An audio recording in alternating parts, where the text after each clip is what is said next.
I'm Chris Duke, and today on Motorz, I'm going to show you how to install an E-fan and an air intake kit on a 2005 Ford F-150 pickup truck. Step off.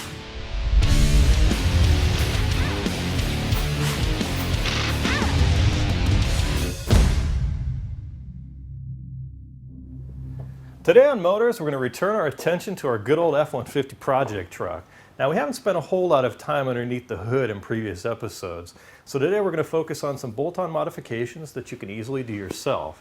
Now, from the factory, Ford's 5.4-liter engine does have some power. However, after we lifted this thing up, we lost quite a bit of it. Now, we can help fix that by changing the gear ratio, but we can also add some underhood upgrades that are quick and easy and don't involve a messy gear swap. So today we're going to show you how to install an electric fan kit from Flex-A-Lite, as well as a cold air intake from Advanced Flow Engineering. Now, the Flex-A-Lite kit comes with dual 15-inch blades and a variable speed control, which gives us an additional 17 horsepower and 20 foot-pounds of torque while improving gas mileage and keeping the truck engine bay much cooler.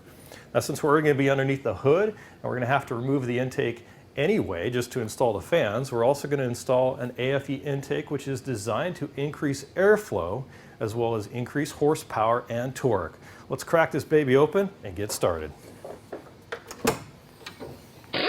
For this installation, you're going to need a 5/32 drill bit, as well as a 1/4-inch drill bit, and of course a drill, a Torx T15 bit, as well as a 5/32 Allen head bit, various ratchets and extensions, a 10mm and an 8mm socket, an 8mm nut driver, various screwdrivers, a crimping tool, some wire cutters, some wire strippers, a couple of 10mm wrenches, and of course some work gloves.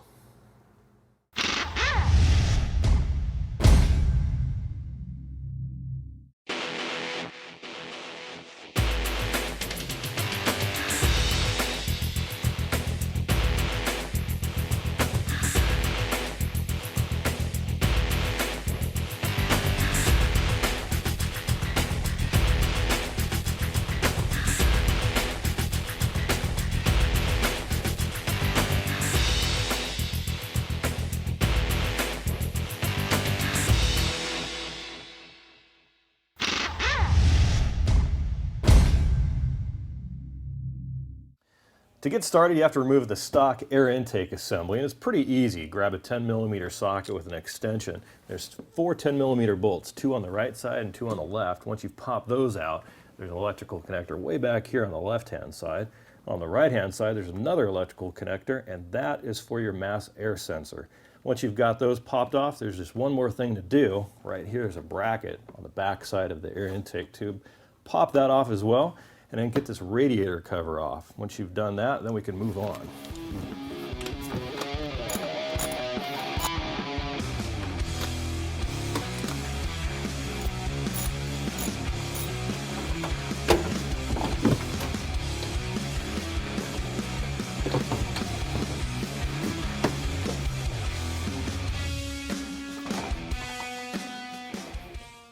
Next, we need to remove the fan shroud cover. In order to do that, you just grab an 8mm socket, and you've got a bolt here and a bolt on the other side. And then this just slides right on up because it's just kind of hanging down there. But you can't really take this off right now because you've got this big fan in the way. So in order to get that off, we have to get a fan clutch removal tool. You can get these at your local auto parts store. You can either buy them or rent them. And once you've got that on there, a firm grasp on the other bolts that's retaining it. You can twist this counterclockwise to loosen it up.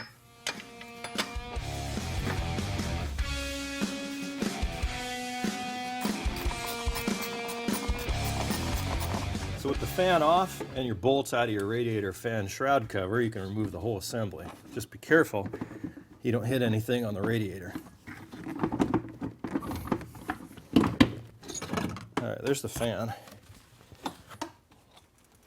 Now, this takes a little bit of wrestling to get out. There is a clip that comes through here for one of the wiring harnesses, so you do need to get that out of there. Now, with this big fan shroud removed and the fan itself, we're losing a lot of weight and rotating mass, so that engine's going to have to work a little bit less hard, and we're going to increase performance. Now, the weight of these two different fan options is about the same. The difference is that an electrical motor spins this one as opposed to your engine turning that one. That's a big difference. Install the variable speed control module right here on the front of the fan. Just mark it with a pencil. Use the 2 included screws that they give you right here. Drill 5/32 hole right there and right there to secure this to the fan.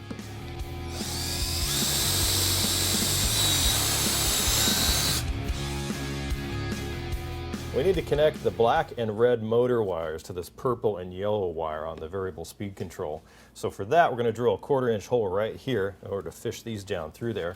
And on the back side, we're going to drill a hole right through this center rib so that we can connect the wires through there.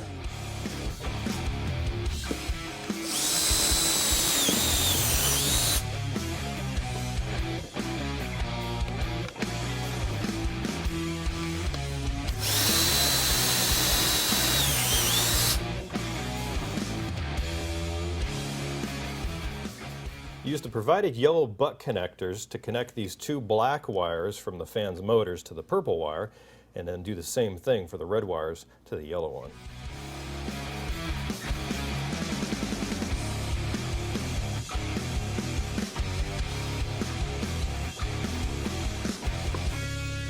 Before you install the Flex-A-Lite fan, we have to put some brackets on the truck as well as some mounting hardware on the fan itself. These are pretty easy to install as they use the stock bracket that's down there. So you just kind of press that in there and then use the factory 8mm bolt that you removed and tighten it down on the top. Just want to do this loosely for now because you may have to adjust it in a little bit. Install the mounting bracket with the supplied 8mm bolts from Flex-A-Lite on both sides of the fan.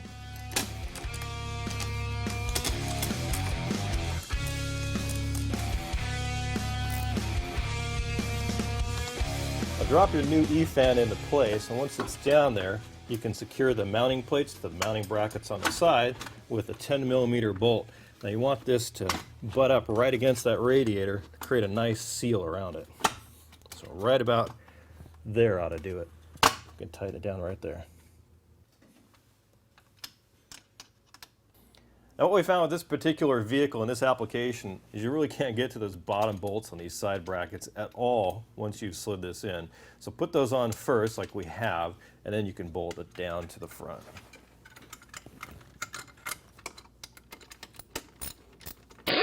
Next we need to take care of some wiring. One of the things we need to do is hook up this thermostat by poking this into the radiator. We're going to take care of that next. But for now, we're going to hook up one of the provided wires from our control unit down to the AC compressor, which is located on the lower passenger side of the motor. There's a 2-wire connector hooked up to that. Pop that off and then splice in one of those provided wires back up to the appropriate contact on the control unit. Take your temperature probe and put it into the radiator over by the upper radiator hose on the passenger side. You want to push it through so it comes through the other end about 1/4 to 1/2 inch. And on the other end, put on these electrical connectors that Flex-A-Lite provides you and connect it to the back of the control unit to the number 10 and 11 spots. Now we're going to leave all this wiring kind of loose for now until we're all done. Then we'll tidy it up.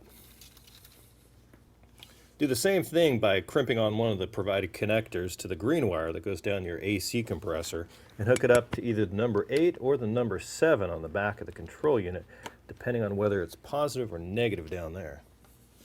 Now there's 2 more wires that you have to hook up. Your positive and your negative go straight over to the battery, and you can use the provided fuse holder from Flex-A-Lite to do that. Now you can optionally hook up your control unit to go to your ignition or a switch inside your car.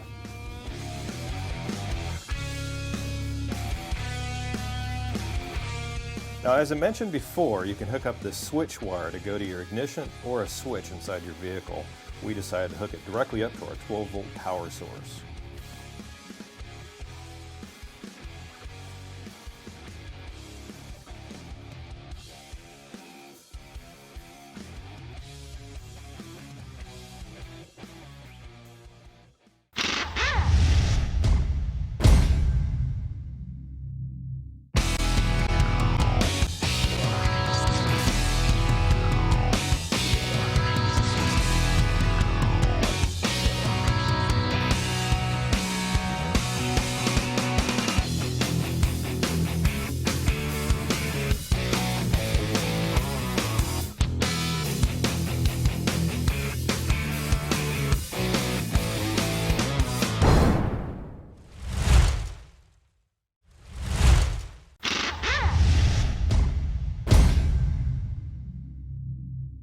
The air intake kit from Advanced Flow Engineering comes with the air box for the air filter, all of the necessary hardware, clamps, couplers, and hoses, and of course, a dry air filter.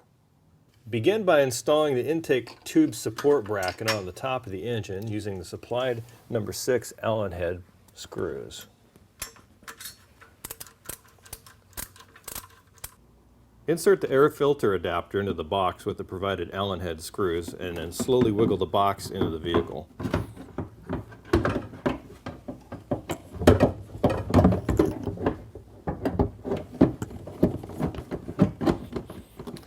And mount it down using the provided hardware.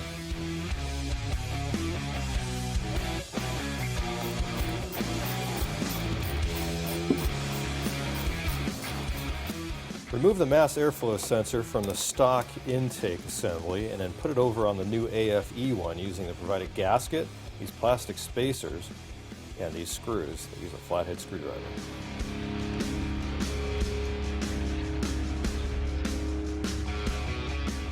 Just be careful on your mass airflow sensor to note the flow direction.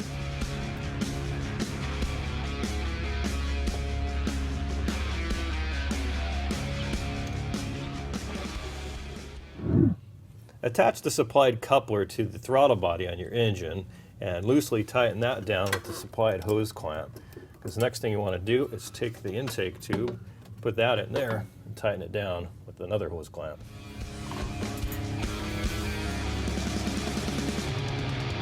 Install the other coupler with the supplied hose clamps at the other end of the intake tube to the box.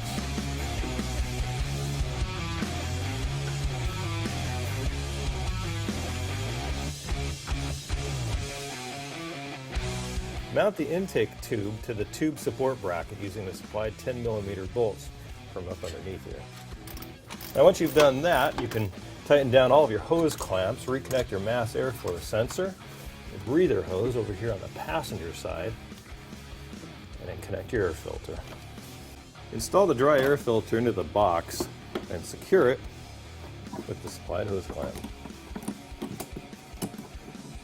Using the supplied number 6 Allen head screws, put the cover on the intake box.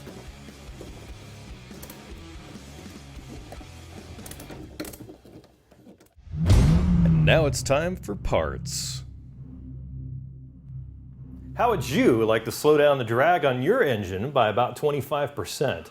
Well, these performance underdrive pulleys for the S-197 Mustang, which is 2005 and newer, reduce accessory drag in your engine while giving you an increase of about 10 horsepower and improving your gas mileage.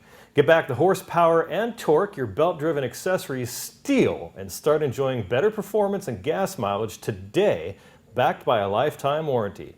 For more information, head on over to silverhorseracing.com. Now, why on earth Ford didn't add a trunk release button on some S-197 Mustangs is still kind of a mystery to us, as well as many other confused owners online. But thankfully, Silver Horse Racing has provided a solution for those of us left in the dark. The kit includes an OEM trunk switch, soldered connections, and heat shrunk protection on the ends of the terminals. And the install is really kind of easy to do and requires no wire cutting. The kit can be found online for under $30. Now, for more information, check out Silver Horse Racing's website at www.silverhorseracing.com. Now, adding aftermarket products to your ride sometimes adds unwanted side effects and noises and vibrations. Now, HushMat is a solution when it comes to these problems. The company has products that can be used for stereo upgrades, vehicle restorations, thermal insulation, and a lot more. Now, this particular product is called HushMat Ultra, and it can be used for sound deadening and vibration dampening, and it easily installs by removing the adhesive backing and just sticking it right on. Now, for more information, check out www.hushmat.com. If you're in the market for billet aluminum interior accessories, then Silver Horse Racing has an answer for you. Available for S-197 Mustangs 2005 and newer, Silver Horse Racing offers a variety of CNC machined interior parts, including door lock pins, cup holder bezels, shifter bezels, door pins, mirror knobs, climate control switches, and window switch plates, all available in multiple finishes, including satin, black, chrome, and more. For more information, visit silverhorseracing.com. Adding real carbon fiber accents to your vehicle has been a popular modification for the past decade, and now Silver Horse Racing is making it easy for S197 owners to do the same to their rides too. Their deluxe interior dash trim kit comes with 25 pieces and is available in satin, silver, or real carbon fiber, just like the ones we have right here. The dash kit installs with 3M double-sided tape, and it's guaranteed to give your domestic that expensive German feel. For more information, check out silverhorseracing.com. Letters. Hey everybody, welcome to Letters. First, I wanted to thank you for watching the show, whether it's on cable television or the internet or your mobile phone. And I also wanted to invite you to head on over to our website and give us your feedback on the show, whether it's good or bad. It's ultimately you guys that help make this show what it is and set it apart from other shows that are on television. So please, I beg you, head on over to our website and fill out that form and give us some feedback on what you'd like to see, what you like and what you don't like. Now on to the letters. Our first letter is from Ricardo. He writes, "Hey, I've got a 2001 Yukon XL. I was wondering if the installation of the cold air intake you did on the 2008 model would be the same as the 2001 because a few of the parts seem a little bit different." Well, the 2001 is a little bit different from the 2008, but they're basically the same. So the best thing to do is just read the instructions. That's ultimately what we do. And intake's a really easy thing to install from just about every single manufacturer out there. So don't be afraid to crack the hood open, rip off your old air intake and put on a new one. It's one of the simpler modifications that you can do because it doesn't require any cutting or drilling or anything else like that. Now Jesse writes, "Hey, I really like the connectors that you displayed on your install. They're practical and better than the other style ones that strip out like you said if you don't crimp them just right. I'll also be ordering the trim removal tool that you used a while back." And he asked, "What ratchet do you always use on your show? What brand is it?" Well, we actually just picked one up at our local Home Depot. It's Husky brand. We picked up this fine tool and our camera guy. Hey! That's right. Both of them are working out pretty well so far. Yeah. Now Clinton writes, "Hey Chris, I love the show, but I do have a suggestion. You always do Ford vehicles, but what about us Chevy guys? You should do some Chevy every now and then. Also, you should do a classic muscle car. You can do a lot with those. Other than that, I love the show, and I watch it like twice a day on my Zune." Zoot! Well, Clinton, we have actually worked on a Chevy in the past, as well as a couple other makes, and we do plan on working on them in the future, as well as some classics like a muscle car and a truck. The reason why we mostly work on the Fords is because that's our main project vehicles. And since you mentioned the Zune, I'd also like to point out that you can also watch Motorz on the iPhone by subscribing to the iTunes podcast, and you can also download the Motorz free app for your iPod, Touch, and iPhone. Go to atmoto.com. And since Jason brought it up, check out atmoto.com. It's one of our other websites that he manages. Now Marco from Australia wrote, "I see that you've installed an air filter for the Mustang, but how about an exhaust pipe so you can hear that beast scream? Also, people having Mustangs would like to know which type of exhaust is best for their Mustangs." Well, Marco, we installed a MagnaFlow catback exhaust system on our Mustang this past season, and it's a great exhaust kit. It was pretty easy to install, actually. Now, if you want just a really good sound, I recommend a Gibson or a MagnaFlow, but if you want something a little bit more obnoxious, you can check out Flowmaster and, of course, Cherry Bomb. Now, Angel writes, "Have you had a women's DIY beginner segment, changing oil and other basic car maintenance?" Well, Angel, we haven't done that yet, but we do plan on doing that in the near future, so please stay tuned and keep watching the show. Now, Joe writes, "Chris, I was wondering what brand that low-profile jack is that you used throughout the more recent episodes. Thank you and keep up the good work." Well, Joe, it's actually a Arkin 3.5 ton XL35. And we use it all the time. We picked it up at Costco for about $90, and we took a look at a bunch of other local stores, and they had pretty much the exact same 3.5 ton for twice that amount. So if you've got a local store like a Costco or a warehouse, one of those clubs, check them out because you can really get some good deals. We've had this one for a few months and went back the other day and they still had it, so check that out. Now, Tony writes, "Hey Chris, great show. You guys are doing an awesome job with the Motorz TV show. Season 1 was great. Season 2 is even better. I'm sure I speak for all the fans out there when I say I can't wait to see season 3. Well, thanks, Tony. Now, I do have one question. When are you getting some air tools? Well, Tony, we use mostly hand crank tools because that's kind of what we do on the show. We want to show people how they can do basic installations of products with just hand crank tools like everybody's got in their garage. Now, we still would like some air tools at some point because some of the jobs get a little messy. So for that, we're still looking for a sponsor. Hopefully there's one out there that's interested. Now, Joel from Louisiana writes, "Hey Chris, Joel here. I really enjoy your show and watch it every weekend with my wife." Sure she does. I make her watch Motorz rather than HGTV. Anyways, I was wondering when you're going to start working on some Jeeps for the show. I've got an old 96 Wrangler with an exhaust, some 35-inch boggers, and would love to see some Jeeps, man. Zoot. Well, Joel, we love the Jeeps ourselves, and hopefully we can work on one possibly this season, if not season 4, which starts July 4th. So stay tuned. Well, thanks to Joel and everybody else for sending your letters into the show. If you want to have your letter answered on the air, just visit our website.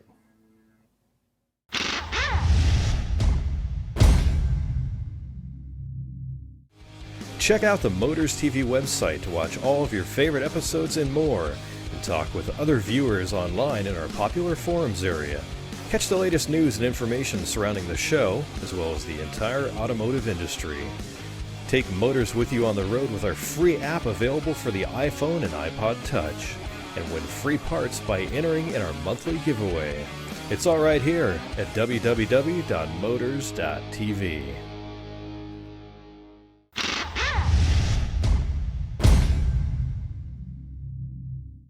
After installing our AFE intake and adjusting our fan speed control, we can go ahead and put our fan shroud cover back on and we're pretty much good to go.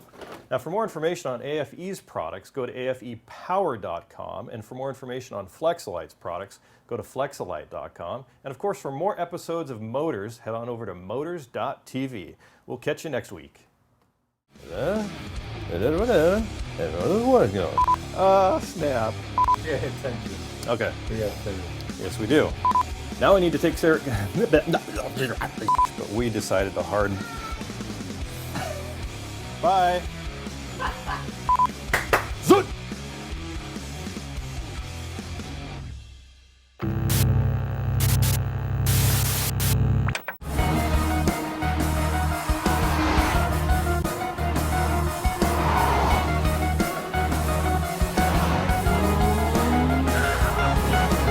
This may be the most fun I've ever had with my clothes on.